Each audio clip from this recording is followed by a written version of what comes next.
Shalom, irmãos. Uma hora eu falo shalom, outra hora eu falo graça e paz, a paz do Senhor, paz de Deus, boa tarde, enfim. O alvo é dizer que não tenho compromisso com nenhum segmento denominacional, amém? Eu amo os irmãos em Cristo Jesus. Capítulo 13 de Apocalipse. Eu quero fazer uma série pequena de estudos sobre as 7 cartas, não é? Ou a carta às igrejas da Ásia. Mas eu quero começar pela última, para depois nós voltarmos à primeira. Capítulo 3, a partir do verso 14, diz: E ao anjo da igreja de Laodiceia escreve: Isto diz o Amém, a testemunha fiel e verdadeira, o princípio da criação de Deus. Conheço as tuas obras, que nem és frio nem quente, quem dera foras frio ou quente. Assim, porque és morno e não és frio nem quente, vomitar-te-ei da minha boca. Como dizes, rico sou. Então veja o discurso, a apresentação de Jesus aqui é para deixar bem claro: eu sou o que sou reto, eu sou aquele que está falando. Não há como ter nenhum tipo de dúvida a respeito da transparência com relação à integridade do julgamento desta igreja, da leitura desta igreja. Olha o que Jesus diz sobre esta igreja. Não é o que ele, Jesus, está dizendo, mas o que ele diz que a igreja diz dela própria. Diz assim: como dizes, a igreja que diz dela, rico sou. E é curioso que aqui ele coloca no gênero masculino. Ele não fala da igreja como rica sou, não é? Mas rico, tratando-se do gênero masculino. Por quê? Lembre-se do filho varão. Eu preguei em outra mensagem aqui no YouTube sobre o filho varão. Rico sou e estou enriquecido e de nada tenho falta. Na história da igreja nunca houve uma geração que tivesse esse discurso. Todas as igrejas de todas as gerações sempre foram perseguidas, padecidas, foram pobres, necessitadas, angustiadas, fustigadas. Mas esta última geração tem esse discurso. Como dizes, rico sou e estou enriquecido e de nada tenho falta, e não sabes que és um desgraçado e miserável e pobre, cego e nu. 5 declarações aqui terríveis. Desgraçado é aquele que não goza da graça. Olha que coisa séria. Quem está dizendo é Jesus. É possível uma igreja não gozar da graça? Puxa vida, isso é o que mais deveria ser alertado a esses dias. A igreja está vivendo uma autodestruição, ela está autoaniquilando a sua identidade, ao fazer com que os crentes em Cristo se tornem observadores de coisas, de regras, de condutas. Hoje em dia, nas igrejas, você encontra os irmãos tocando chofar para dizer que alguma coisa extraordinária vai acontecer, ou levam os irmãos a ficarem fazendo campanhas de jejum, ou levam os irmãos a fazerem atos proféticos. E isso que está dizendo aqui, eles são desgraçados, eles anularam a graça de Deus. Eles não conseguem, porque se eles ficarem só na graça, eles não passarão de uma igreja como todas as demais, mas para cativar os incautos, para manter os alienados, para manter o gado marcado, eles criam coisas, eles vão articulando profecias, chamam encantadores de serpentes para pregarem, homens e mulheres que falam coisas satânicas do púlpito.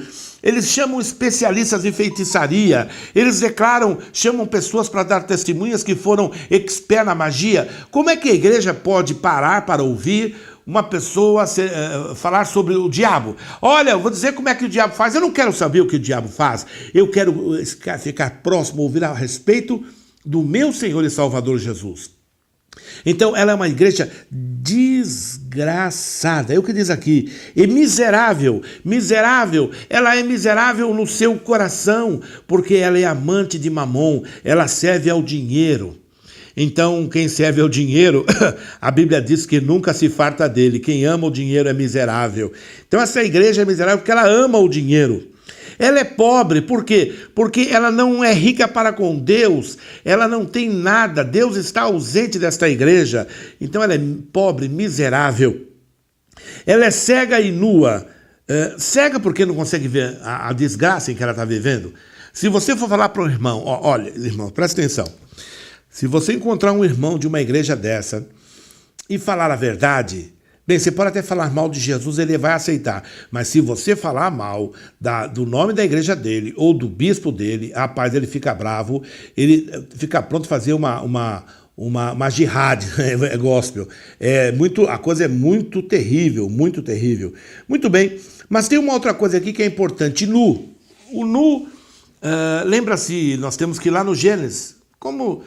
Quem te disse que você estava nu? Ah, o pecado. O pecado. Então, o que é estar coberto? É estar debaixo da justiça de Jesus. Então, a cobertura, as vestes brancas, é exatamente isso. Você está totalmente coberto. Por que Jesus, o Senhor cria os pés dos homens e depois manda colocar roupas talares, isto é, comprido até os pés? Porque ele está referindo-se à cobertura absoluta da justiça de Yeshua, de Jesus, o Cristo. É isso, por isso que aqui essa igreja é nua, porque ela não goza da justiça de Cristo, ela tem justiça própria, ela diz que ela paga. Ó, irmão, ouça, você já ouviu alguém falar assim, sabe por que Deus opera aqui? Porque eu pago o preço. Fuja desse lugar. Aí tem tudo menos Deus. Não, eu subo o monte, aí você vê o cara subindo com um rumo de vassoura para consagrar, ou você vê o cara subindo com um balde de água nas costas. Me lembra daquele samba que de Lá Vai Maria subindo o morro, lata d'água na cabeça, lembra? Parece esse samba aí, samba do crioulo doido, né? Então, é muito louco essas coisas que estão acontecendo. Por quê? Porque Laodiceia é a última geração. E Jesus deixa muito claro. Será que você não vê isso? Bem, se você não vê, parece que você é Laodiceia. Se você não entende isso, você ouça até o final, você vai entender porque eu estou te chamando de Laodiceia. Se você não entende, mas se você está aí dizendo assim, amém, glória a Deus, verdade, é porque você não é Laodiceia. Eu não sou Laodiceia, eu sou Filadélfia. Menino metido, sou não, irmão, meu coração é Filadélfia, eu quero ser Filadélfia, eu desejo ser Filadélfia, eu desejo e amo servir ao Senhor com integridade. Muito bem, ele diz assim, aconselho-te, Jesus dizendo, que de mim compres ouro provado no fogo. Quer dizer, é um tipo de riqueza que vocês não têm aí, a riqueza que vocês têm não vale nada. A riqueza que eu tenho é um ouro provado no fogo, então eles teriam que viver a vida cristã normal, não é? Para que te enriqueças e roupas brancas, para que te vistas e não apareça a vergonha da tua nudez, o teu pecado, e que unja os teus olhos com colírio para que vejas. Então veja que é muito claro isso. Eu repreendo e castigo a todos quanto amo. Então Jesus ama essa igreja. Mas o fato de ele amar não quer dizer que vai haver uma diminuição nas exigências. Não, senhor. E nem o fato de ele amar não quer dizer que essa igreja não será condenada. Deus amou o mundo de tal maneira, e nem por isso o mundo será poupado do juízo. Muito bem. Sê, pois, zeloso e arrepende-te. Isso quer dizer muda a sua direção, muda a sua maneira de agir. E verso 20, eis que estou à porta e bato. Se alguém ouvir a minha voz e abrir a porta, eu entrarei até ele, e com ele cearei e ele comigo. Nós usamos muito esse versículo para falar para pecador, mas isso não é para pecador, isso é para a igreja. E a igreja de Laodiceia é um tipo de crente. Então, deixa eu lhe dizer uma coisa. Essa expressão, eis que estou à porta e bato, ele está do lado de fora do teu coração, Laodiceia. E você não tem tido comunhão, porque você não tem ceado com o Senhor, nem ele tem ceado com você. Mas ele está insistindo, quem sabe você acorda, quem sabe você sai desse encantamento mundano, terrível, né, da riqueza, do luxo, da fama, do poder.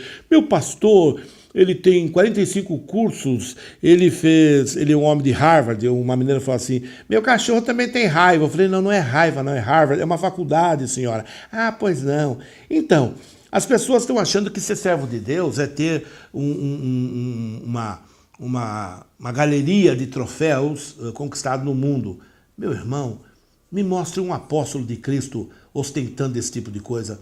Paulo falou, tudo que eu tinha, eu reputei como lixo.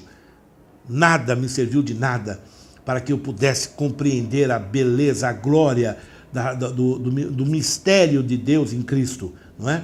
Então, Aqui está, eis que estou à porta, e se alguém ouvir e bate, e se alguém ouvir a minha voz e abrir a porta, eu entrarei até ele e com ele cearei e ele comigo. Se você quiser ter comunhão com Jesus, você vai ter que se arrepender. Você pode dizer que você é crente, que a tua igreja é rica, que está cheio de pessoas importantes, tem artistas aí, e olha que o dízimo da tua igreja é o que tira na reunião da tarde, a minha no ano todo não consegue. Você pode dizer um monte de coisa. Isso não muda nada o fato de que você ser Laodiceia. Se a tua igreja não tem a graça de Jesus, não prega os méritos de Cristo crucificado, de Cristo ressurreto, se não dá a você o conhecimento sobre a pessoa do Espírito Santo, uma vida andando na luz, uma vida de frutos, então você precisa urgentemente se arrepender. Laodiceia é essa igreja moderna, não é? Essa igreja tem tudo, irmãos. Se você falar de dons, ela diz que tem. É gozada, é verdade. Ninguém mais fala tanto em língua estranha como esses caras aí. Ninguém mais tem... Milagre então, meu amigo. Meu Deus do céu. Os pastores retos aí os pastores certos falam assim, acho que eu não sou crente não, acho que eu não sou pastor não, porque é uma luta terrível nesses lugares todo dia. Ô irmão pastor, carrega a tua cruz com classe, amém? Seja fiel e tira os seus olhos dessa propaganda enganosa do diabo aí, tá certo? Esses caras fazem propaganda porque não tem a verdade. Quem tem a verdade não faz propaganda, só prega. Quem não tem que fazer propaganda na televisão, noite e dia, de noite, noite e dia, de noite, na televisão, no rádio. E não, vou ganhar o mundo. Não, você não vai ganhar o mundo. Você vai perder o mundo e vai perder a tua alma. Porque você pensando em ganhar o mundo, você perde a sua alma. Voltando aqui, ao que vencer, lhe concederei. Então, precisa vencer, é um inimigo. Você tem que vencer essa realidade. Tem coisas a serem perdidas na tua vida ao mudar de situação. Eu estou dizendo para você sair dessa igreja, de algumas eu digo que sim, eu acho que você deveria sair sim, porque não tem o evangelho. De outras não. Eu cito aqui as igrejas que eu respeito e não cito as igrejas que eu não respeito. Eu não respeito, não estou dizendo que eu não respeito os santos que lá estão. Eu estou dizendo que eu não respeito a estrutura. E nem por isso cito o nome de quem quer que seja. Eles vão dar conta a Deus. Só que eu zombo desses homens. Eu zombo das bênçãos e maldições deles. Eu zombo deles. Tá entendendo? Eu falo, não vou aqui dizer nome, para cada um deles na cara. E não tenho o menor medo de nenhum tipo de maldição desses homens corrompidos até o osso. São homens que eu não consigo ver Deus neles, mas as pessoas acham que eles são Deus. E esse que é o problema. Ao que vencer, lhe concederei que se assente comigo no meu trono, assim como eu venci e me assentarei com meu Pai no seu trono. Quem tem ouvidos, ouça o que o Espírito diz às igrejas. Irmãos, ouçam. Ele está dizendo o seguinte, para você entrar no reino eterno, no reino celestial, e aqui não é salvação, estou falando de reino, e você sentar-se com Jesus no trono dele, então essa é uma promessa que ele faz, que nós nos assentaremos no trono com ele, no trono dele com ele, mas para isso nós temos que fazer o que ele diz que tem que ser feito e não aquilo que os homens que dizem ser deles dizem que devem ser feitos, não é? Então tem muitas pessoas anulando a graça de Deus, fazendo... Irmãos, é coisa ridícula. Meu irmão, me desculpe, mas é ridículo. Você vê pessoas inventaram uma doutrina chamada atos proféticos. E eu estava em um avião vindo da África do Sul e eu já tinha estado em alguns países na África e eu estava meio perdido com o fuso horário quando eu desci em Joanesburgo. Depois de um tempo, eu já não sabia mais que hora, onde era o quê. E ao pegar o avião para o Brasil, para São Paulo, eu arrumei um lugar no fundo do avião e consegui vir dormindo em 3 poltronas. E uma hora eu acordei e era de noite ainda. Eu não sabia quanto tempo tinha passado e eu procurei alguém para perguntar a hora, se alguém soubesse a hora do Brasil. As viagens de avião muito longas, você precisa levantar no máximo a cada 1 hora e pouco, 1 hora, e andar pelo avião para poder ativar sua circulação. E eu aproveitei para fazer essa caminhada, todos fazem isso, e eu vi uma luz acesa e alguém estava com uma Bíblia aberta e eu aproveitei para perguntar a ele a hora. E travamos ali uma conversa e ele se identificou como missionário na África e eu me identifiquei como um pregador que estava pregando na África e ele me convidou a sentar-se aí ao lado dele que estava vago e começamos a conversar. E depois de um tempo, ele começou a me fazer perguntas e eu já logo em seguida vi de onde ele era, sabia da procedência teológica dele, é uma procedência que eu considero uma das mais repugnantes desses dias. E ele me falou o seguinte, que o pai dele tem uma pequena congregação em São Paulo, mas que ele estava na África e tinha dado fruto lá, e lá tinha um obreiro junto a ele, que era o discipulador dele, e ele estava debaixo dessa coisa doida que esses caras inventam, né? Só que ele falou assim que ele queria muito ficar com o pai, e o pai já velho pediu para que o filho pudesse ajudá-lo. E eu perguntei, mas aqui na África, acho que em Angola, as coisas não estão? Não, tem quem cuide. Então por que você não fica com teu pai que não tem condição? Ah, mas é porque eu falei com o meu discipulador, e ele falou assim que eu estaria abortando a obra de Deus na minha vida. Irmãos, eu não sabia que eu estava falando alto. E eu comecei a conversar com aquele moço e virou um culto dentro do avião. Todas as pessoas ficaram todas atentas e elas se moviam na cadeira. E eu só vim perceber no final.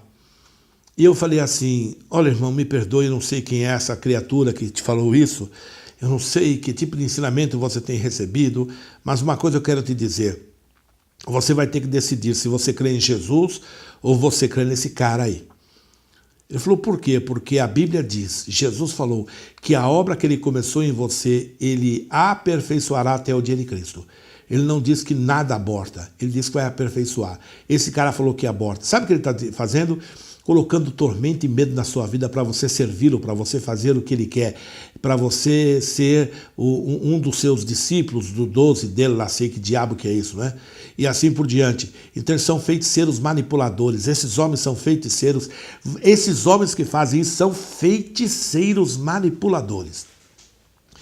E eu comecei a dar a ele a palavra, havia então um corredor, e na fileira da frente havia um senhor, com a sua família, e eu não percebi que ele estava ouvindo o tempo todo, e eu comecei a falar para esse jovem, bem, chegamos em São Paulo, nos despedimos, essa conversa foi longa, falamos sobre muitas coisas, ele me perguntou se eu crio em ato profético, não, eu falei que crio em Jesus, ele deu uma risada, eu estava quebrando as estruturas pagãs e religiosas, místicas daquele jovem, daquela vítima desse sistema diabólico de uma igreja que encampa muitas igrejas, ela cresce em nome de encampamento de igrejas. Me parece que um dos líderes é meio lá efeminado, enfim. E aí, irmãos, ao chegarmos aqui no aeroporto, aquele homem se dirigiu a mim e falou assim, o senhor é pastor em São Paulo? Eu falei, sou pastor aqui em São Paulo. O senhor pregaria no Japão? Falei, por que, senhor? Eu sou o pastor das Assembleias de Deus do Japão e eu queria convidar o irmão para que fosse pregar lá. Aqui o meu convite, entre em contato comigo. Irmãos, eu perdi o cartão do irmão. Oh, Jesus, tem misericórdia. Eu falei, irmão, eu irei sim. Ele falou, a gente paga a passagem. Eu falei, não, irmão, eu não vivo em função de receber dinheiro de ninguém.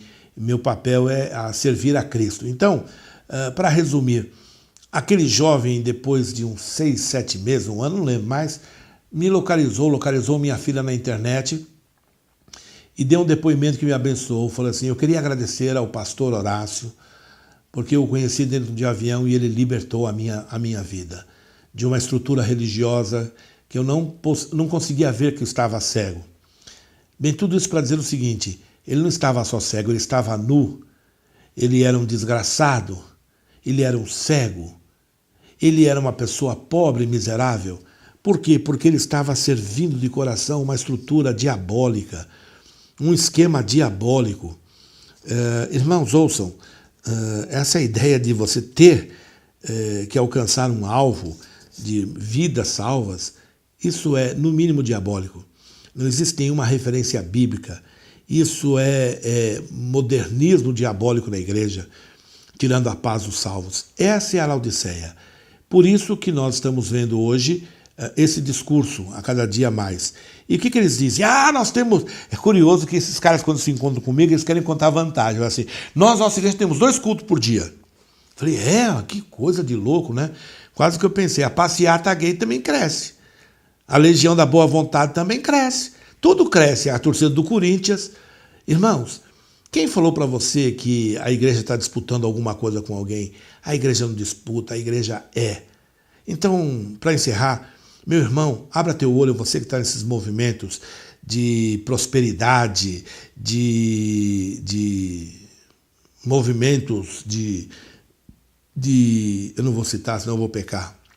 Entenda aí, irmãos, a medida que você tem que sair para ir para um lugar especial, porque senão você não é salvo, esses caras são feiticeiros, esses caras estão buscando o reino deles, eles são ególatras, a cambada de homens imundos que estão aí. Eu não estou brincando não, falando sério, irmão, em nome de Jesus. Eu os resisto em nome de Jesus, porque não os vejo como tais. Eu os vejo como impostores, como homens que estão buscando os seus próprios reinos. Não é? Eu conheço pastor perto de mim que faz um tal do encontrão só para ganhar dinheiro. Porque você tem que pagar, você que vai lá tem que pagar, isso dá muita grana.